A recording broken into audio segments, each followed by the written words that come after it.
This is Meza Grandduchess Rasmaskone, also known as Ryan Tomlinson, recording live from Liberty Studios on June 2nd, 2013 by my computer at 1:19 p.m.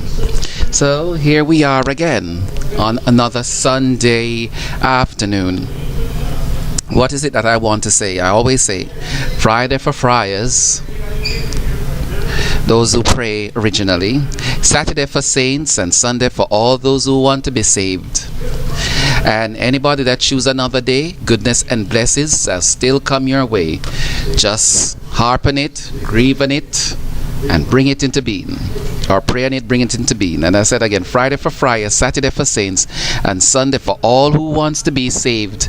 And then anybody that choose another day, goodness and blessings shall still come your way. Because guess what? Just call the power of the blessings on you. There's two things I want to say.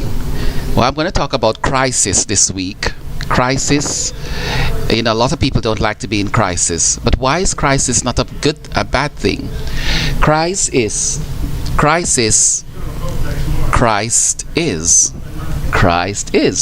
When Jesus was in crisis, what did he do? Did he panic? Did he run about acting wild? No. He stick to what he knew and called on the inner strength. And although no one could see the strength, now he lives in the glory of that strength. So never be afraid to be in a crisis. I would choose a crisis over to be in peril. Peril being you're grasping for straws, looking for answers. You're finding any sort of excuse to deliver yourself from your own mistakes.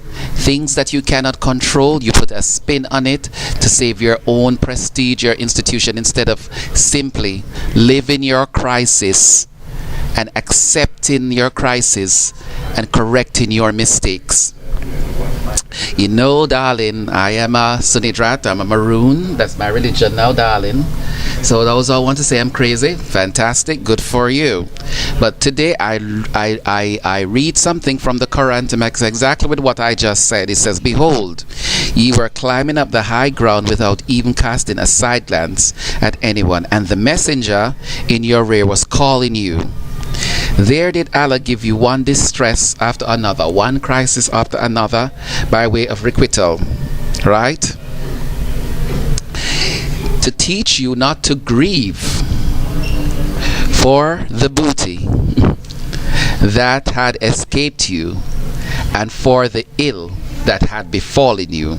For Allah is well aware of what you do, and He knows what He will do for you." So He knows, darling, that you will be in a crisis. This is not the Bible, but I am relating both books today. Sometimes when we don't know, when we're in a time of change, we don't know if we're in the Genesis, the Exodus, or we're in the Revelations. But all things cloud us so that we can come to a good outcome for change, to bring us back to the thing that a crisis is not bad. Whatever crisis we have, let's pull together in that crisis and come to a simple solution, a simple human solution for anything. If you're wrong, accept you're wrong. You don't have to broadcast it, but do something to repair that wrong. I always speak about this every week, or every other so often, but I truly believe in it. Sometimes we're just not comfortable with addressing certain issues or certain problems out in public. Well, address it privately. Address it within your power, within your limit, within your structure, and with the lowest level of humility, and then move on from it. I would like to say, and when you're in that crisis, what do? I pray all the time. Whatever is taken away as the good Quran, just the Holy Quran, just told. If it's call it, God, call it back. Leave it alone. I left those family members behind. I leave things behind that have severely hurt me.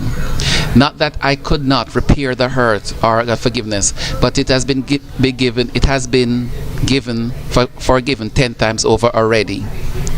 And now on the last assault, the last crucifixion, then should you go back for another crucifixion, you will be a fool, because you would have not learned your lesson. And since I have given, what should I do now?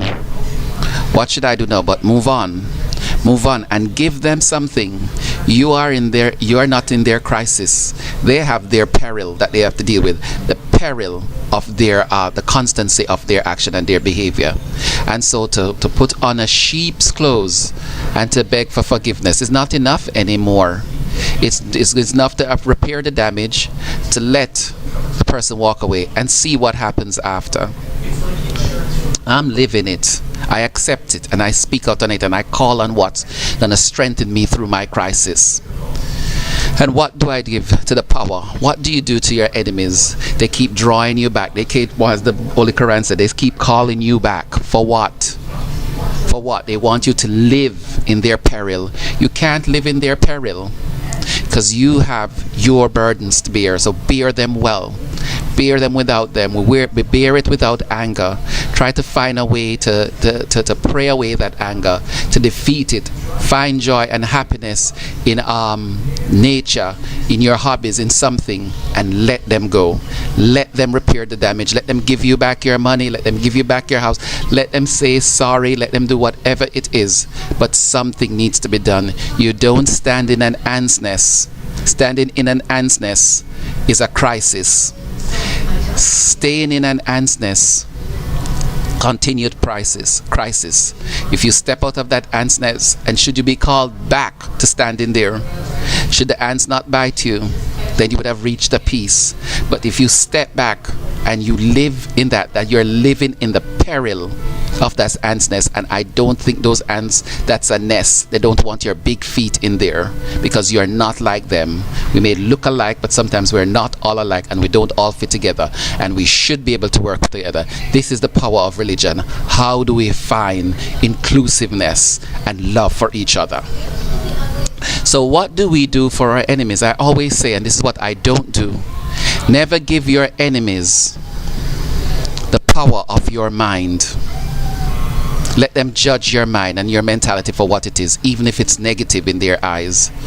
But give them the pity of your conscience. Give them something always to think about. Give them the consequential behavior of their actions, because they seek to erode your mentality, your stability, how you motivate yourself through the strength in your crisis. How does the divine Mohammed, Buddha, whatever it is, our all plain humanity is affected, and nature is affected and enveloped in your life, so that you can be the best human being that you can be, in your honesty, in your humanity, and in your most lonely state. Foster that strength. Some of us go through it, some of us never did. And those of us who cannot identify, look at people who have gone through it and make them your friend, or be an advocate, be something towards them, be that helping hands. Try to identify, but never give them the power of your mind. Keep that to yourself and keep on worshiping, but give them the pity of their conscience, and maybe they will change. And if not, darling, and you are crucified, remember there is a life after this, and you do not seek revenge. I have never sought revenge. I have never asked for anybody to be hurt, but I sit down and say, God is my revenger. God, you take revenge on them that has hurt me, that has persecuted me, that has blackened my reputation. And remember, I sit alone. I have no family and no children, because they live in peril and they have ostracized me, and that is over. So God, you take that, God, and you manufacture your own revenge, and let them remember the things that they did to me, so that they can have the pity of conscience, so that they can act with a conscience, and they can act again in love and do what is right, so that they come back to a crisis and not live in a peril. Because in a crisis we can solve.